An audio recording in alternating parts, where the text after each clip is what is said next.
Bonjour à tous et à toutes, j'espère que vous allez bien. Ça fait un petit moment maintenant que je n'ai pas fait de vidéo et là j'avais envie de partager certaines choses avec vous. En fait, je fais une vidéo quand j'ai une idée de quelque chose vraiment qui me tient à cœur de transmettre, de partager en tout cas, parce qu'il n'y a pas de grande révélation dans ce que je dis. Et voilà, donc aujourd'hui, ça fait un petit moment que je vais vous parler de différents poisons en fait qui existent dans l'humanité, qui sont des poisons psychologiques, comme le jugement, la culpabilité, le sacrifice, et il y en a encore d'autres, mais déjà ces trois-là. Dès qu'on est petit, en fait, on apprend à l'école, et peut-être même avant, à juger. Il y a le bien, le mal, noir, blanc. Je ne suis pas assez ceci, je suis trop cela. Alors ce sont des choses qui sont dictées par nos expériences de vie, parce qu'on va entendre sur nous ah tu es maladroit, tu n'es pas bon en maths, tu es ceci, tu es cela. Et à un moment donné, on va entendre ces affirmations et y croire. Et donc nous allons créer des croyances limitantes. Ça, c'est un autre sujet qui me tient à cœur, parce que je crois que c'est tellement important dans la psyché humaine. Sachant que heureusement nous avons aussi des croyances aidantes, mais ça c'est une autre vidéo. Ces choses qu'on va croire sur nous-mêmes, ça va être des jugements qui vont devenir souvent limitants et figés. Et plus on se juge soi-même, plus on juge les autres aussi. Et finalement, se juger, ça devient un véritable poison. Parce qu'on n'est jamais assez bien, on n'est jamais dans l'acceptation et dans l'amour de soi tel que nous sommes à un moment T, au moment présent. Et il y a un livre que j'ai envie de lire grâce à Sophie Lemozoff, merci à toi si tu regardes la vidéo, c'est Aimer ce qui est de Byron Katie. Alors je n'ai pas encore, ça fait quelques mois que je veux l'acheter, je ne l'ai pas encore, mais déjà dans le titre, je trouve qu'il y a une clé fondamentale.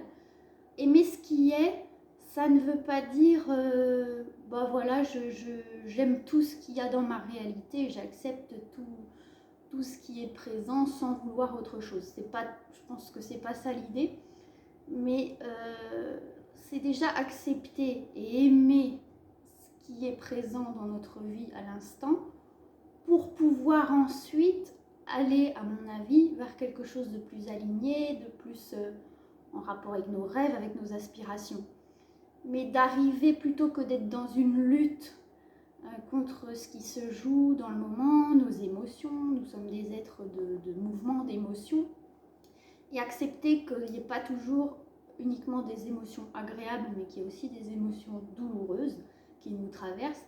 Plus je vais accepter de me laisser traverser par ces émotions et par la vie, plus je vais ouvrir des portes finalement à quelque chose de plus beau, de plus grand, de plus aligné.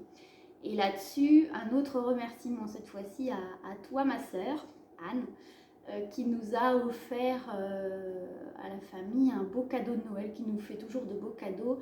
Et cette année, c'était une conférence spectacle de François Lemay à Paris, il y a juste quelques jours. Et j'en retiens beaucoup de choses que je savais déjà, mais c'est toujours bon et important d'avoir des piqûres de rappel, d'avoir quelqu'un qui va nous redire les choses, formuler peut-être un peu autrement et le réentendre à partir du cœur. Et du coup, je me suis un peu perdue dans ce que je voulais vous dire. Oui, et il utilise beaucoup cette phrase justement de se laisser traverser par la vie. Et la vie, c'est pas toujours ouais, c'est pas toujours ça. C'est aussi des fois, je vis des crises, je vis des choses qui me pèsent, il y a des drames malheureusement, et toutes ces choses-là font partie du vivant. Tout est cyclique, tout est changement, ça fait partie des choses qu'il nous a transmises. Et c'est important de pouvoir se laisser traverser par ces phases-là. Ces phases, comme il dit, puisque c'est un Québécois, même s'il essayait de prononcer à la française, c'était assez rigolo.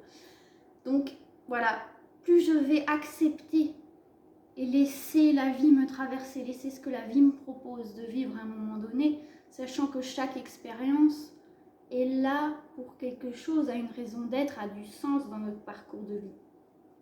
Et plus je vais lutter, ça c'est aussi quelque chose qu'on peut dire sur le thème du lâcher-prise. C'est quoi le lâcher-prise dont tout le monde parle? C'est à un moment donné, ok, j'accepte là ce que je suis en train de vivre, j'arrête de m'accrocher, de m'agripper, de me faire mal, finalement d'être plus en résistance. Ça c'est aussi quelque chose que François Lemay a transmis l'autre jour. C'est de refuser les résistances finalement qui créent la souffrance. La souffrance n'est pas obligatoire. Les résistances font partie de notre expérience humaine et sont des indicateurs d'ailleurs d'un chemin à suivre qui est bon pour nous. Et en fait, si ok, j'ai des résistances, ça parle de moi, ça me dit des choses sur moi, sur mon parcours, j'accepte de les traverser, de les regarder en face, de les observer, de peut-être dialoguer avec, et à un moment donné de ne plus finalement être dans la résistance à ce que la vie me propose. Et là je vais ouvrir les portes à du changement qui sera toujours, à partir du moment où je m'offre, j'accepte ce changement, qui sera toujours positif et qui emmènera vers une version plus alignée, une version meilleure de soi-même, de qui on est vraiment. Alors je parle de beaucoup de choses dans cette vidéo, je pensais avoir un thème et puis finalement c'est plus un mélange de notions comme ça qui traverse mon esprit ce matin, et j'espère que vous vous y retrouverez dans ce partage. Donc je vous recommande ce livre que je vais bientôt m'offrir de Byron Katie, Aimer ce qui est. Et au départ je voulais donc parler du poison du jugement. Et finalement, bon, ça fait partie de la dualité de l'être humain qu'on nous a enseigné très petit. Il y a ce qui est bien, ce qui est mal, ce que je dois faire, ce que je ne devrais pas faire, le il faut que, je suis trop ceci, je ne suis pas assez cela. Ok, quand vous sentez que vous êtes dans le jugement, parce qu'on y est très très souvent, le jugement de soi, et si on se juge, on juge aussi les autres. Ah, il est beau, elle est moche, elle est intelligente, elle est ceci, tout ça c'est du jugement, c'est énormément présent dans nos vies. Ok, c'est comme ça fait partie de la nature humaine. Par contre, je peux décider d'en prendre conscience et à un moment donné de prendre du recul, prendre de la hauteur par rapport à ces jugements et de tout simplement dire c'est. Aujourd'hui, il fait beau, c'est ni bien ni mal, c'est. Demain, peut-être qu'il pleut, il pleut, c'est. Si je dis « Oh, il pleut encore, il y en a marre, c'est moche comme temps, là je suis dans du jugement et finalement je me pourris la vie. » Que si j'accepte ce qui est, et même si j'arrive à aimer ce qui est dans l'instant, sachant que tout est toujours changeant, tout est cycle, tout est mouvement, eh bien je vais me sentir beaucoup mieux. Je vais sortir de ce poison du jugement qui va rester, puisqu'il est inscrit dans nos veines, dans nos gènes depuis bien longtemps et dans l'inconscient collectif de l'humanité depuis je ne sais pas combien de temps. Mais simplement, on a la capacité de prendre conscience des choses, prendre du recul, prendre conscience. Je peux avoir conscience de ma conscience, des choses qui relèvent de ma conscience, vous voyez. Et du coup, prendre du recul avec ça et ne plus en souffrir. Alors au début, c'est une gymnastique, c'est comme tout. Et puis après, ça devient plus une hygiène de vie. C'est comme la gratitude, c'est quelque chose que j'expérimente de plus en plus et qui fait du bien, qui rend heureux, qui fait se sentir vivant, vibrant.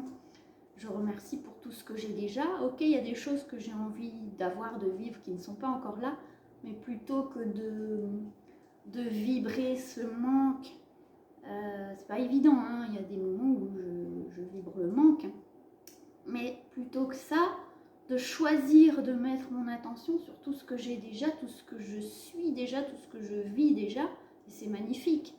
Et je vis dans l'abondance et voir tout ce qui va bien, avoir une maison, un travail qui me plaît, une petite lapine adorable, enfin tout ce qu'il y a des relations nourrissantes, etc. Tout ce qu'il y a de beau et d'abondant déjà dans ma vie, je le note et je remercie pour pouvoir en attirer encore plus, parce qu'on le mérite. On ne doit pas se contenter de médiocrité, hein. Ça, c'est un hommage aussi à Stéphanie Famigena qui fait beaucoup de belles vidéos sur YouTube. On n'a plus aujourd'hui à se contenter de médiocrité. Qu'est-ce que ça veut dire? Ah bah oui, mais quand même, j'ai déjà tout ça, il y en a qui ont beaucoup moins, donc je vais me contenter de ce que j'ai. Non, si j'aspire à plus grand, je mérite plus grand. Tous, on mérite l'abondance, on mérite l'amour, on mérite d'avoir de l'argent, si on a envie d'avoir de l'argent, d'avoir un travail qui nous plaît, d'avoir des relations, de vivre de l'amour, etc. Donc, ne plus se contenter de la médiocrité et du minimum, quoi. Bah, moi, j'ai déjà ça, je peux pas, ça suffit, on peut pas tout avoir dans la vie. Croyance limitante. Voilà. Donc, j'ai abordé beaucoup de choses dans cette vidéo, un peu dans tous les sens, mais j'espère que ça vous aura intéressé. N'hésitez pas, moi je suis toujours très contente quand je lis des commentaires, des réflexions, si vous n'êtes pas d'accord, bah dites-le, si vous voyez les choses autrement, c'est toujours très enrichissant. Et petite info de fin de vidéo, pour rappel, s'il y en a qui n'ont pas vu l'information, le 21 janvier, j'aurai la joie d'animer un stage avec Anne, donc avec ma sœur, qui est chef de chœur, chanteuse, ça laisse mélanger. Et donc nous allons faire un stage corps et voix sur le thème de prendre sa place, justement, être soi-même, être pleinement soi-même dans la vie et prendre sa place au sein finalement du groupe. Donc ce serait un stage en groupe limité à 8 personnes. Donc dites-nous si vous êtes intéressés. Le 21 janvier de 10h à 17h, vous avez les informations sur ma page. Et merci de vous inscrire pour ce stage pour qu'on puisse y voir clair. Et voilà, ça va être une super journée d'expérimentation entre la voix, le corps, et ça tombe bien parce que je reviens d'un congrès de sophrologie qui était sur ce thème-là et c'est vraiment très riche d'associer le corps, la voix, la sophrologie et la voix. Donc ça va être une super journée. Hâte de vous y retrouver et à bientôt pour une prochaine vidéo. Au revoir.